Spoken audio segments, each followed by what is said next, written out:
মুরব্বী বলেন তো আমাকে, এই যে কাবায় আপনি গেছেন, আল্লাহর ঘর না ওটা? ওটা আল্লাহর ঘর। আচ্ছা, ওটা মালিককে বলেন? কিসের মালিক? আল্লাহ। দুনিয়ার মালিক আল্লাহ, কাবার মালিক আল্লাহ। কাবার মালিক আল্লাহ, দুনিয়ার মালিক আল্লাহ, আমাদের মালিক আল্লাহ, আমাদের মালিক আল্লাহ, নিজেদের মালিক আল্লাহ, সব কিছুর মালিক আল্লাহ। ঠিক আছে কথা? কথা ঠিক আছে? তার মানে এই দুনিয়া, এই যে সূর্য, এই যে চাঁদ উঠতে একটু পরে, চাঁদ সূর্য পৃথিবী যাই দেখি আমরা, সকল কিছুর মালিক কে? আল্লাহ রাব্বুল আলামিন হচ্ছে সকল কিছুর মালিক। আমরা কি দেখছি? আমরা দেখছি ওই যে একটা রাজনৈতিক দলের কথা বলেছি, যাদের ভূমিকা আমরা 50 বছর আগে দেখেছি। আমরা দেখছি এদের কিছু কিছু সদস্য আমাদের নিরীহ মা বোনদের বাসায় গিয়ে গিয়ে মা বোনদের কাছে গিয়ে কিসের টিকিট বিক্রি করছে? টিকিট বিক্রি করতে জানেন তো? এক মিনিট। আচ্ছা মুরব্বী বলেন তো, এই বেহেশত বা দোজখের মালিককে?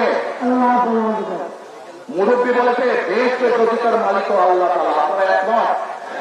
তারা একমত? এদের সাথে হাত তুলেন যারা একমত। এদের সাথে সবাই একমত। আলহামদুলিল্লাহ, আলহামদুলিল্লাহ, আল্লাহু আকবার, আল্লাহু আকবার। এখন আমার প্রশ্নটা আপনাদের কাছে, যার মালিক একমাত্র আল্লাহ রাব্বুল আলামিন, যেটা দেওয়ার ক্ষমতা মানুষ কি রাখে? তাহলে এই মানুষকে বলে বেহেশতের মালিক আল্লাহ তাআলা, দোজখের মালিক আল্লাহ তাআলা। এই কোথায় যাবে সেটা সিদ্ধান্ত একমাত্র আল্লাহ তাআলা নিবে। তাহলে তারা গিয়ে বলে যে তাদেরকে ভোট দিলে বেহেশতে যাবে, এটা কি হতে পারে? মোনাকে কিনা? এটা রীতিমতন সেরেকি আল্লাহর সাথে তারা তুলনা করছে। কাজেই 71 সালে তারা তো মানুষ হত্যা করেইছে। এখন তারা আবার বহু মানুষকে বিভ্রান্ত করে তারা সেরেকি অংশীদার করছে। কত বড় মোনাকে, কত বড়!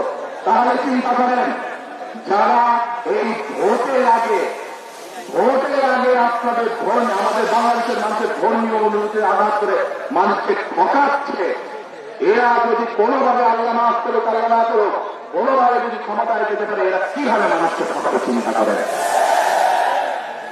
এক মিনিট, কথা যুক্তি আছে কি ভাই? যুক্তি আছে? ব্যাপার যুক্তি আছে?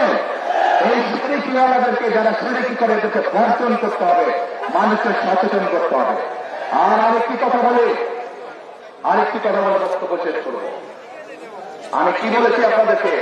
আমরা এই দেশের বেকার